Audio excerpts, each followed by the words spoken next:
Live on WFLA Now. This is Run for Fun with running enthusiast Leigh Spann. All right, let's go. Welcome back to the Stream Center here at WFLA Now for this week's episode of Run for Fun. Now, this show is designed to do more than just give you the tips to run better or faster. We focus on helping you learn to love and enjoy the sport, because really that is the only way you're going to get out there for many, many years. Now, I'm your host, Leigh Spann. I'm a meteorologist at WFLA in Tampa, but I'm also an avid runner, and I wish someone had shown me how to enjoy running when I first started. Because the more I run now, the more I enjoy it, the more I learn. And of course, the person who taught me just about everything is my coach, Coach Maria. Welcome back, Coach. Hey, nice to see you, Leigh. Yeah, nice to see you too. We have a lot to talk about races, but I also want to get started a little bit because something we haven't talked about in a while, Coach, is our Strava group, and it is growing. So if you don't know what Strava is, it's a free app you download on your phone, and then you can take it with you when you go on your runs or your walks, and it'll show you all where you've been and how fast you've gone and stuff like that. But we're using it as more of kind of social media and community, because it's so important. It is. So again, 128 of you. So if you download the free we want more of you. Yeah. So come on out. So download the free Strava app and then go to the groups and the clubs, and eventually you'll find WFLA Run for Fun. And please join us. And we had one of our members have a big weekend. We want to congratulate Rosario because he ran his first half marathon. This is one of, again, that we're using this as kind of a community. He posted that he ran his first half marathon. It's in the books, and he's feeling great. And then another one of our community members says, Frank says, congratulations, ride that amazing feeling as long as possible. And then I chimed in and said, it's a wonderful feeling. I say a half marathon is an amazing distance, because it's, you have to work really hard to do it, but it's certainly something you can undertake. And so Rosario responded and says, yes, and he's already ready for his next one. He's going to run the St. Pete Run Fest. Here I come. But then, Maria, he said that the podcast really helped. So I'm glad to see that. I'm hoping that it helps more people. And we also have more races to come. And that's why we're going to talk a little bit more about the Strava. You posted on Strava to talk to people. Yeah, I was trying to get an idea of what people wanted to train for. And we're going to talk about races today. But one of my favorites is BDR. So I thought, why don't we do like a 10K training program? So, and you can use the workouts that I give you just, for 5K, 10K, or half distance. It really is just overall mileage that matters. So I will start in November putting a workout in Strava for everybody to use. And it will be based on effort. So. And then when is the race? The race is January 20th, I believe. So that gives people almost 3 months to train through the holidays. It'll be wonderful to train. Cool weather's out there. Give you something to think about other than. So holidays get very stressful. Yeah. Nice little way to break that up. So you do have to join the group to get it. So join the group. I'll put a workout in there once a week, and some guidelines and stuff like that. And we will get you ready for 5K, 10K, or half. Yeah, and we'll all join you out there and have a wonderful experience at the race. And speaking of races, you can see at the bottom of the screen, today we're talking about not training for a race, but planning the race, because it's important for runners to remember that there are people who behind these races who have spent months nailing down all the details to get it right, working with cities to make sure the permits are all done. So joining us today is someone who does all of that. So welcome, Beth Shaw. She is with Endurance Events. And I know that you guys do so many races in the area. Do you even know how many you do? No, I've lost count. So I contract for a few different companies. Best Damn Events, which we help with Miles for Moffitt. No, not Miles. We do help with Miles for Moffitt, but we help with Ghouls for Tools, which is a local 5K coming up. We've helped with Girl Scouts. So many local 5Ks, 10Ks, and above. Also, Best Damn Race, which we were just talking about. Are you allowed to say that on here? I don't know. Best Damn Race? I'm just kidding. I know you said BDR earlier, and I was thinking that. I didn't know it. For everyone who knows, that's what BDR stands for. Right. And it is a series of races, and they're all over the country. Am I right? So mostly Southeast. Yes, and so but they're a lot of fun. A lot of fun. It is literally one of my favorite events. It's a big party afterwards. Yes, that's our eat, drink party. So And a little running. Oh yeah, you got to get that out of the way before you get to the party. So, Beth, why don't you tell us a little bit about how you got into this, why you love it, that kind of thing. Sure. Everything starting from how you got into running to begin with. Yeah. So it's definitely been well over 10 years now. I put on a 5K with a friend of mine. We said, let's just put on a 5K. This will be fun. We put on a race at Al Lopez Park, which is a great venue if you want to put on your own event because it's a park and the roads are closed. Not a ton of permitting into that. And then I put on a corporate 5K in Curtis Hickson, also with that same friend. And then I said, I'm not doing this anymore. What was the reason? It's just a lot of work. It's way more work than people realize. I've had a lot of charities come to me and say, we want to put on a 5K. And I thought, are you sure? Are you sure you want to put on a 5K? Maybe a bake sale. It's a lot of work. So then I met my now partner, boyfriend, and he said, I'm going to put on a race. And I thought, oh man, here we go again. But as it turns out, he's very good at it. So I work for him. I contract for him. I also contract for St. Anthony's Triathlon through Baycare. So I've been able to parlay that experience to work for big events outside of Florida, like Escape from Alcatraz Triathlon. So wow, I didn't know that. Yeah. Wow. So I've been able to do a lot of events just outside of everything because now I have enough experience as what we call a carny. Which is what we're looking at the picture here. Yeah. I mean, you do more, you do manual labor in these things. Yes. So I started with events doing a lot of the registration. So registration tent, athlete services, which would be anytime, your shirt doesn't fit or your bib didn't pick up or you need to change your registration. That's all behind the scenes customer service. And then I kind of moved more into the manual labor side of things just so I could get a little bit of a break. Because, and all those mistakes do happen sometimes. Oh, they do. And they do happen. They do and it's happen. okay, guys. Yeah. It really is okay if it happens. So, I actually really like the physical aspects of the job. I like what we call picking things up and putting things down. So, And so let's start at the beginning of, you guys decide you're going to put on a race. Do you come up with a theme? You have to come up with a date. Like, where does that initial brainstorming, how does that go? So I think for me, we just decided we wanted to do something in the summer when I put that Shape Up for Summer 5K on because there was no other events in Florida in the summer and we thought a 5K was easy. And then my friend and I just brainstormed and we thought Shape Up for Summer was a cute name. I think the same thing with Nick for BDR. That's his brainchild completely. He came up with that. And so everything has the D word in it, which, you're either okay with it or you're not, but we find the majority of people are. And that was his brainchild. And because he had said, I want it to be the best race. I want it to be the most fun. And we're both runners. So it came about as from a runner's perspective, he wanted to make a race by runners for runners. So, and from my perspective, you guys do such a good job. Thank you. That's why we support you. Thanks. It is it's a lot good of team fun. effort. Yes. Yeah. So what do you want people to know? Let's say they signed up for a 5K. They get out there.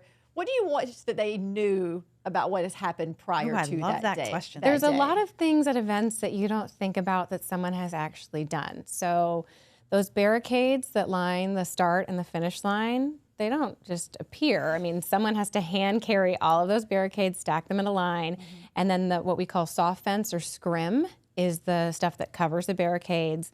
They're all hung with zip ties. There's people out there at 4 a.m. zip tying those up.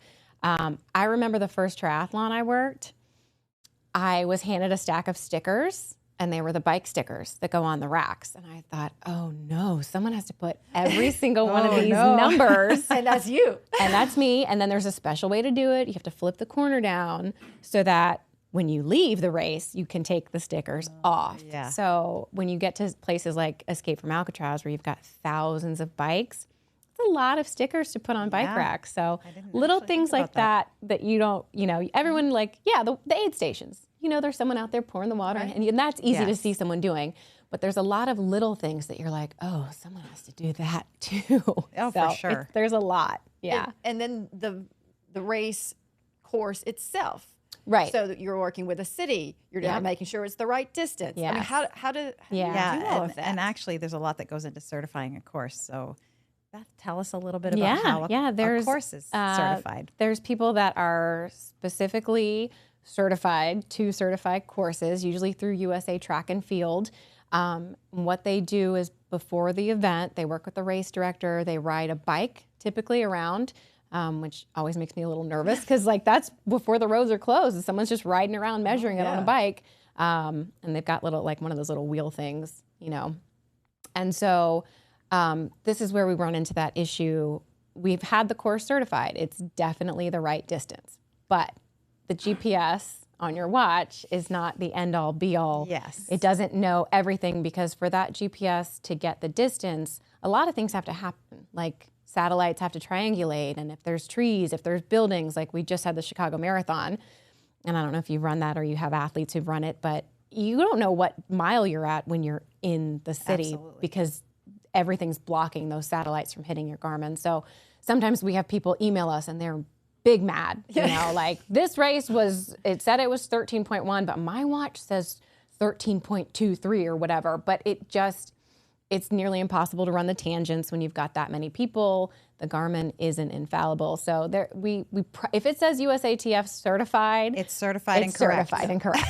Yeah. So don't email them. It happens to me sometimes when I'm coaching somebody. They'll say, "Oh, I emailed so-and-so race because it was off by my Garmin." And I'm like, "Oh, please don't tell them that you were with me." Because now there are some races that aren't certified. Right. Because it does cost money for them to go and certify a race. So if it's a smaller race, it might be off. Right. But the big races are all certified and they're supposed to be certified. And so if you really want to make sure the course is accurate, pick a race that's certified. Right. And it is kind of, it's a big deal in the race community for race directors to use their own routes.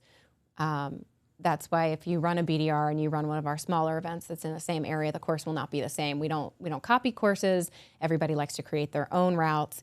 So is that kind of like an unspoken rule? Everybody kind of like don't go in somewhere and just steal someone's course because they've already paid to have that certified. That's the route for their event. Wow, I did not know that. Yeah, so that's cool. Something that's kind of a big deal. Like don't just steal someone's course. Because I do a lot of races in the city, either here or Tampa or St. Petersburg, and it is always like, well, that was kind of the same, but they wanted to go a little different, so they weren't exactly. Oh, that's interesting. Yeah.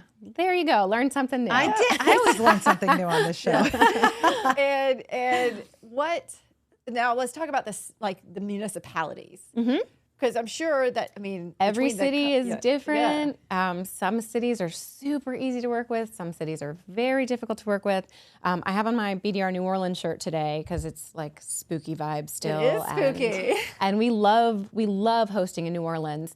However, currently the city is going through some changes as far as where they want runners to be. So we didn't have a race in 23, and so we were hoping to go back there in 25, but that's an issue we're running into there. We want to run on some of the main streets in New Orleans. If we're going to have people travel there, we want to be on the cool roads that everyone wants to see, but they're not quite open to that. So hopefully in 2025 we'll be back in New Orleans because that one's really fun. So yeah, some cities are less expensive, and that's why when you look at big events like Ironman, sometimes you're like, what the heck city is this? Like, where am I going? That's right. And it's because you need a lot of open roads, right? So more rural areas are going to be easier to put a race on and they're going to be more affordable. So that's why when you look at some of these bigger events, maybe your registration is more, but it's also because they're shutting down big roads for a lot of time. So you're going to pay a little bit more, especially, and if you want to have like when I put that race on at Curtis Hickson, that was expensive. Yeah. It was really expensive for us. So your registration fee is covering more so the permits and the police, and because you pay for all of that. We love having the police, and I do always tell them thank you, but they are getting paid. Yeah, they are So your registration fee, you think it's covering your shirt and your medal, but it's not really. It's also covering permits.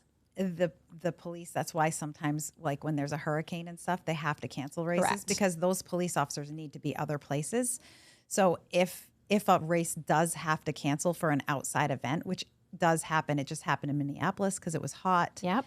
A lot of those things happen because it's for the safety of the people, and we need to be understanding of that. Yeah. That's, we've canceled the swim. We canceled the swim, unfortunately, at St. Anthony's Triathlon in April, but it was more so because the emergency craft would not allow us they wouldn't go on the water. They're like, we're not sending our boats on the water. And if we don't have emergency craft on the water, then we can't put people in the water. So a lot of times it ends up being, more of the city or the powers that be who've said no. For sure. Even if the race director's like, well, I think we could be out, but if we can't put safety out there, we can't put you out there. And again, we really wanted to do this episode on this so that the runners did have a little bit more knowledge of what's going on when they show up. So there is that a little more gracious. There are usually whys. Yeah. Yes. People ask a lot of questions like, well, why wouldn't you just run it this way? Or why don't you just do it like this? And I promise you, for most of these events, it's been thought out. We're not just making crazy decisions. It's for the safety of everyone. It's tough for you guys to cancel something. Like they don't. Oh, I don't want to cancel. Yeah. Never. Nobody wants to cancel. So if they're doing it, they're making a very difficult choice. Yeah. So we, and my as background runners, is swimming need to too. So I don't want to cancel the swim. I get it. Sure. Like that's my favorite part. So how long from start to finish, from deciding you're gonna do a 5K? Mm-hmm. How many months does it take? I mean, there's variables in that depending on where you want to have the event and how big you think your event's going to be. I mean, I would say you could do a smaller park one within, 6-8 months maybe, because then you can order your shirts and your medals and you don't have that many people. But if you're doing a big one, like the first year we did BDR, Nick didn't have a race crew. We didn't have equipment. So he actually was very smart and outsourced that to a company, which is now similar, which is what we do with Best Damn Events. So that's over a year of planning. So Best Damn Events now helps charities who want to do an event. And so they come to Best Damn Events and they say, we want to put a 5K on or a 10K. Can you help us? So we now have a warehouse, which is one of those pictures. We now have a warehouse and equipment and cones and barricades. In fact, we have so many barricades that we are going to help with the marathon trials in Orlando. Wow, Well, that's so fun. It's very exciting. So we'll be out there putting barricades out. Yeah. Front row. Never thought you'd be so excited about putting barricades out. I know. The marathon I trials, know. for those of you who don't know, are in February in Orlando. And Yeah. that's as close as they've ever been here. Yeah. So fun. Very excited about that. So I'll be out there front row with barricades. I'm excited. If you need help with those, let me know. I know. Everyone wants to be a It's part like of that. the one time I'll do some barricades. Yeah. I will do all the water stops, but Yes. I'm not a barricade girl. Yeah. But Yeah. And you mentioned charity as well, because a lot of charities do put these races on. And I mean, is it hard to make money off of it? I mean, between the permitting and all that things, It depends on the charity. So Miles for Moffitt, which is probably one of the biggest, second biggest events I can think of in Tampa. There's like 10,000 people that sign up for that. But Miles for Moffitt is a huge name, right? So everybody already knows that charity. But if you're a smaller charity and you're just trying to get off the ground, I don't typically recommend smaller charities put on 5Ks. If someone says, Beth, we want to put on a 5K, I'll say, maybe try something else first. Build up your charity name, because with the charity, typically, Miles for Moffitt has a ton of volunteers, which is awesome because that is just hugely helpful for that many runners. But again, charity event, it's hard to make money at. It definitely is. it's a lot of work for very little. It's a lot. It is. Because Little by the money, time yeah. you pay every police officer, you pay the event, you buy the shirts, you know, all these. I mean, that $50 that someone gave goes very fast. Yeah, So, and going back to volunteers, I have been the volunteer coordinator at several races. That's probably one of the hardest jobs at events is volunteer coordinating, because you are asking people to get up very early and come do stuff for free out of the goodness of their hearts. So that's a tough one. So I would say to the runners listening, please volunteer at events if you ever have the opportunity. I'm going to second that, and my coach's drill will third that. But I say it because it also keeps the registration fees down. Like everybody's like, why can't we just, have not volunteer or not? And I'm like, guys, like these events are very expensive to run. And the more volunteers we have, the less we have to pay. Yeah. I mean, we'd have to pay, if we had to pay every one of those volunteers. we couldn't. We wouldn't do it. Well, and one of the things that we offer a lot, like majority of events offer now, is we do pay charity groups. So if you have one of those smaller charities and you are looking to fundraise, you get a group together, the race donates to that charity. Oh, that's great. Yeah, On And Track same- has raised a lot of money that way. Yeah, Okay, and the same thing for high schoolers that need volunteer credit hours. So you can get something back as a volunteer. I mean, I hate to say like come out for nothing, but that's not true. Well, there is something. And as the saying goes, if you ever want to see the best in humanity, go spectate a race. So by volunteering, you are getting a really close up look at everybody trying so hard to accomplish a goal, and you're just there to help them. And there's a goodness feeling in that. Right. Yeah. So I was just thinking about I volunteered this weekend because I'm always begging people to volunteer. Yeah. So I actually volunteered at an event. And as a first for me was the aid station got towed overnight. So it was the truck that had the aid station in it, like the water and the tables and whatever. So it got towed overnight. And this is what happens with events though, because you've got so many moving parts that there's always every race. I'm like, everything's gonna go great, nothing weird's gonna happen, but something always is weird. Like someone misplaced this one thing that you need, and you're like, where is it? And so I tell people, if you planned like a wedding and you worked with a bunch of vendors, you know how it is. You've got a lot of moving parts. So the aid station truck showed up. We were a little behind, but it was fine. But yeah, someone had to go to the impound with the paperwork that they rented the truck from and get the truck out, probably at 4 a.m. Oh gosh. So, again, things people need to know. Stuff happens. All these things are going into before while you are just having your banana before you go and run. It reminded me that I was at a race and we got there and there was kind of scuttle going on, like what's going on? Someone, I guess, they had ordered them, but they were just late. All of the porta potties did not show up. Yeah, these are all things that's Leigh's and my worst nightmare. And you don't have any control over that as the race director. You're like, I ordered it. They said they were going to be here at this time, and you do your best. I mean, it's the same with medals. Okay, medals and shirts. I did want to touch on this because when the medals and shirts are ordered, you don't really know how many people you're going to have register. So it's kind of a guess, right? So we do tend to over order everything, and it's not great for your budget, because you do have a budget. But at the end of the day, we don't want people to not get a shirt or a medal, right? Like, I can promise you, I have never worked an event that was like, we're going to under order so these people get real mad. Like we want everyone to get a shirt. I can promise you that. And so we have had issues where, the medals do come over on boats from China, and sometimes they get stuck in customs. And then that boat, we watch it on customs sitting there. We're like, we need them. I mean, even the Boston Marathon had trouble with that last year, and they're like the best of the best. Yeah. So no event it can happen. It's perfect. There's always something. But yeah, medals and shirts, we want you guys to have them. But sometimes we cannot control, the shipping or customs or, I mean, heaven forbid we have a problem where we get too many people that register. That would be a great problem. That would be a great problem. That doesn't really happen though normally. Normally we over order for everyone so that we have enough. But yeah, that's an issue that can happen. So what has surprised you the most about these races as you've done them over and like what makes you every time wow, I just can't believe this keeps happening, or this is in a good way or a bad way? Some of the funny things that happen every race that we joke about is packet pickup. We will say packet pickup starts at 3 p.m. There will always be someone at 2:30. Of course, saying, we're runners.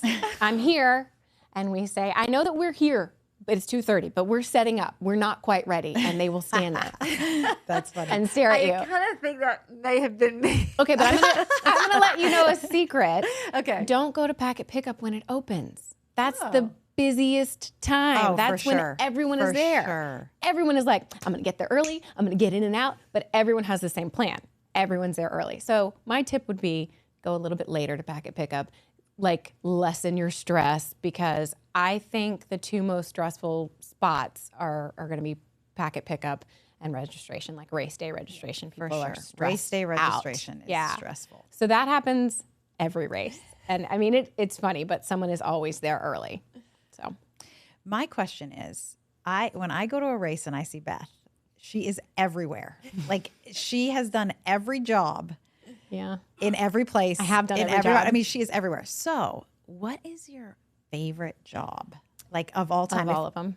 Of all of them. What's the favorite one? I am always the finish line director. I'm the finish line director at Escape from Alcatraz.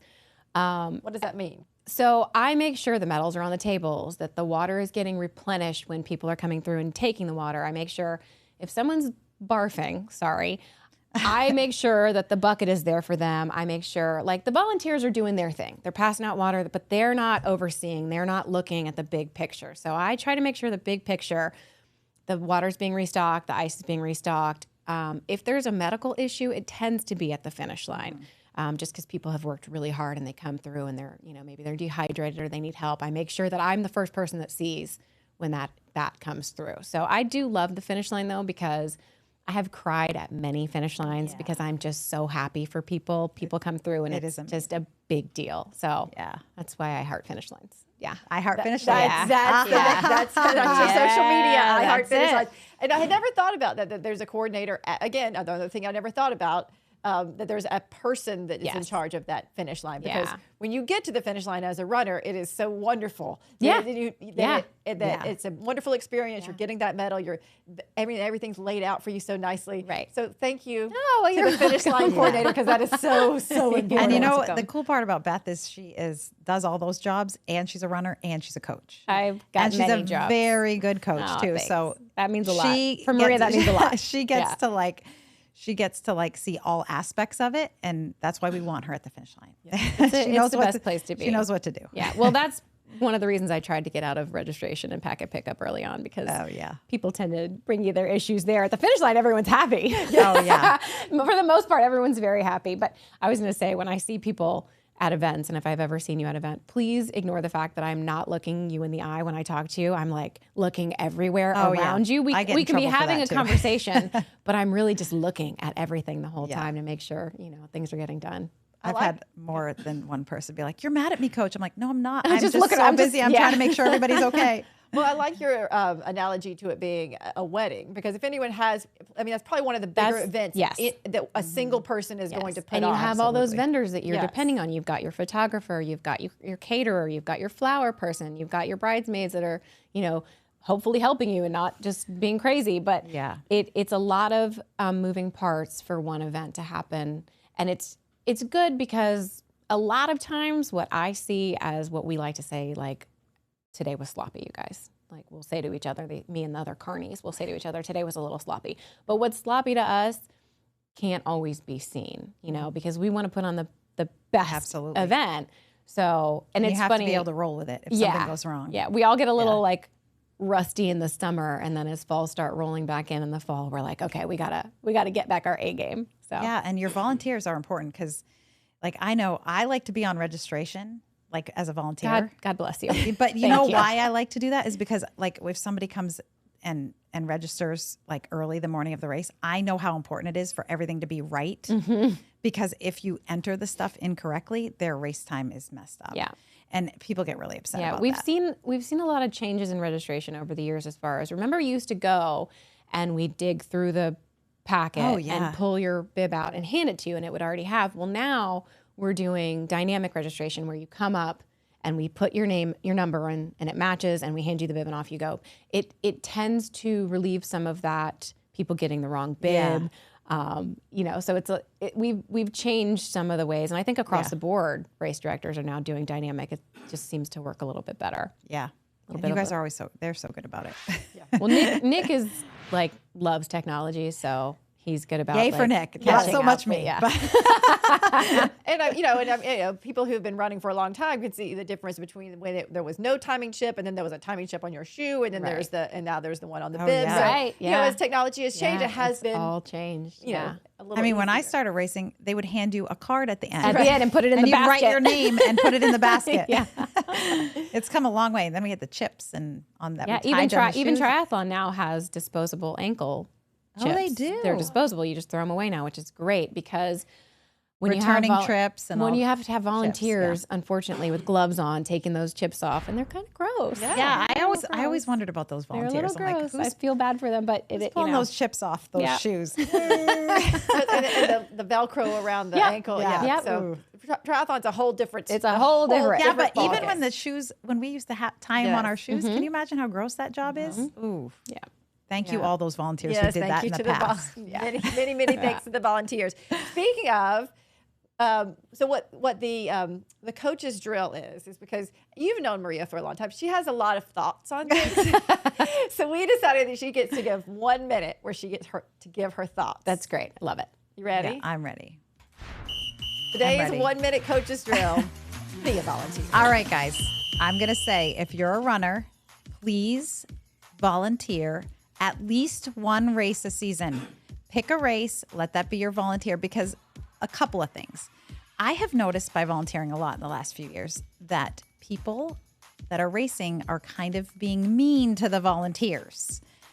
There's nothing that drives me more insane than being mean in general, but let's not be mean to the people that are getting up early and handing you water to be nice, right? And so we're a lot more understanding when we do the job ourselves.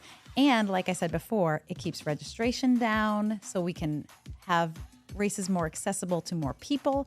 So if you have the ability to volunteer, there is nothing that will make you feel better, and there is nothing that will make you have more empathy for other people that are volunteering than doing it yourself. So get out there and volunteer. Thank you. And don't forget, Smile. yes. I was gonna say you also Beth will love you if we get more volunteers, Yes. more Yeah, volunteers. more Beth and all volunteers. the other people who are putting on these races. I mean, it's so very important. And if you don't know where to volunteer, you can find me. I can always find a place that needs a volunteer. People come to me and ask me all the time. I can always find a race that needs help. I can help you find a place to go. So the water stops are the visible volunteers, but what Yep. all else does a volunteer do? Gear check. Gear check is always a need for volunteers. That's in the morning. You have your bag and you don't want to put your stuff in your car because you don't want to go back and forth after you finish. So gear check, food, tent afterward, helping people to their bananas and pizza and whatever you. other goodies. Yep, food tent, finish line, huge need for volunteers there. Course marshals. God bless you, course marshals. But Do tell what that is. well, so a lot of events, they are closed courses, but we do like to have a body standing next to the sign that says go this way, because I don't know what People will happens. go the wrong way. I don't know what happens at events. People are running and they're just like, I don't know which way to go. And there's a big sign that says go this way. And I get it, you're tired. So having a volunteer there to say, turn left here, that's a tough job, because sometimes it's only like two of you out there. So you're just kind of standing there. Oh, and I Saying the have same some- thing over. And Yeah, turn so left. course marshals, we love you. That's a really important job. We also have volunteers as our lead cyclists. So if you love riding your bike, you just get to come out and lead the winter in, and that's kind of fun. Also, I do have something to say about that as well. It's really nice that they have these volunteers out for the courses. If you are a front runner, it is your job to know the course. The rules are, it is your job to know the course. So Yeah. if you go off course and there's not a volunteer there, it's your responsibility. I'm sorry. You can't go yell at somebody, please. Don't go yell at people. And it happens. I mean, It I does followed happen. someone. I followed someone on a bike at a try off course. Sometimes And I it's wasn't. I fine. was like, I followed this person. It's my own fault. I followed them right off a cliff. I've had it with a happen. lemming. I've had it happen a couple times in a race, and it is frustrating as a runner when it happens, but it is your job. If you have a chance at winning a race, which there are very few people that have those chances, but if you do have a chance, Yeah. know the course ahead of time. Yep. Yeah. Yep. That's true. Sorry. No, that's a good. That's a second good. People coach's hate drill. when I make them take No. responsibility for Yeah. things. Why is that? Yeah. So other volunteer tasks. I'm trying to think of what else. I mean, there's Well, always obviously, at registration. registration, and then sometimes even before the event, we have groups come out and unwrap the medals, because the medals, I don't know if you guys know this, they come each one individually wrapped. So you have to I did not know that. single one. Yeah. So a lot of Wrapped in times, like plastic and rubber bands. And, so we do that well in advance, because I think one of the first events, we didn't realize that that's how they came, and we were like at the finish line before the runners were coming in. So yeah, that's another if one. you don't know, email. You can email people and say, hey, what do you guys need help with? Yeah. Most of these races are so good about telling you ahead of time, here's volunteer information. You can even go in and sign up Yeah, for at a what certain specific time event you and want to do. It's so easy to volunteer now. And it's fun. Like, I will tell you, there is nothing more fun than volunteering. I always agree. love it. You do love. It is so fun. love it. I mean, I volunteered this weekend myself. I'm like, could I be? I worked an event on Saturday in Orlando, a 5K and a 10K in Orlando called Stuff Your Face. I should tell you about that one. And then Sunday I volunteered because I thought, I'm always begging people to volunteer. And I was like, if I have an opportunity where I have a day off and I can go give back because I'm also a runner. And she spends most I of do her this life all day, the time. every day. That's very nice of Beth. But I do like being out there. And I feel bad because I'm begging people to volunteer. So I'm like, I can do it. So what was your volunteer spot this weekend in Clearwater? I did the aid station. So I did the water station, and I did aid station 2, and I was like, I'm picking one of the busiest ones because you know what happens. They skip the first one. Everyone skips aid station 1, and then at aid station 2 we were slammed, but it was good. And I will say, those runners were all very grateful. We had a lot of people say thank you, and we got very busy because of the truck situation. And I was like this, and I kept hearing people go, "Thanks, Beth," and I was like, "Yeah." I'm filling the water bottle. I was like pouring the water, like, "Yeah, you're welcome. Keep going." I love the water stops. That's a fun place to be. It was fun. It's a fun place to be. Yeah. And that race on Sunday was the first cool morning. So was it made great. it, I'm sure it lifted everyone's spirits Yeah, a little it bit was who've been great. training through this summer and then to all of a sudden have a half marathon. And, Yeah, it was and that's what great. Rosario did. And one of our Yeah, Strava that's group right. members. So he getting ready for St. Pete Run Fest, getting ready for all the races coming up. So Yeah. remember that every one of these races, when you look at a race calendar and there's just just down every weekend, They all need volunteers. they all need volunteers. There's all people like Beth who is trying to put on a wedding every weekend. Yeah, I mean, and each event again has a budget. So depending on the budget, depends on how many actual staff that we have. So some races need more volunteers than others. And again, I use the term carny, which is what the people in the industry kind of call the contractors, who go around, because there's people that they just go from event to event every weekend, and that's what they do. They don't want to be at a desk job, and I don't blame them. Yeah. And they get to be outside. And I do have people say to me, "Wow, I really want to work an event." And I'm like, "Okay, see you at 4 a.m. And they're like, "Never mind." Yeah, because but the race starts at 8, so I'll see you at 8. And you're like, no. 4 I'll a.m. see you Yeah, at we've broken a few people, and by broken I mean they've worked a couple events and been like, "This isn't for me. Thank you very much." So it does take a special kind of person to do this job. And it's also, I was telling Maria earlier, it's a job where you don't want to be. You want to be the best worker. It's an environment where everyone really it's cool to work hard. Like if you're not working hard, then you're probably not going to make it on the race staff. But we know that you put in a lot of work, and we appreciate it. appreciate We've it. run We sure many do. of your races, Well, and they're all wonderful. And everyone just needs to remember, have a little bit of graciousness when you show up, because there are people who have spent, you said that the quickest you could possibly even do it is 6 months. So that is a lot of time and effort for your time out there. yeah. And I mean, volunteers, a lot of them aren't runners. So Right. they don't They even don't know know how what's these going on. events Yeah. work, which is why I think this was a good, podcast to have, because I want people to understand what goes into this stuff. Right.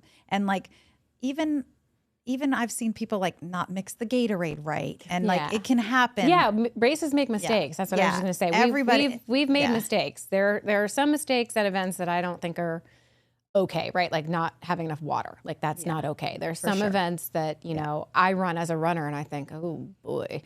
But we're still human, right? Everyone makes mistakes. So I just wanted to make sure I'm not saying we're perfect. We do every race amazing. No, 'Cause nobody we is try, perfect, but yeah. we do make mistakes. And so if there is a legitimate issue, I definitely want people to email us or tell us what we can fix.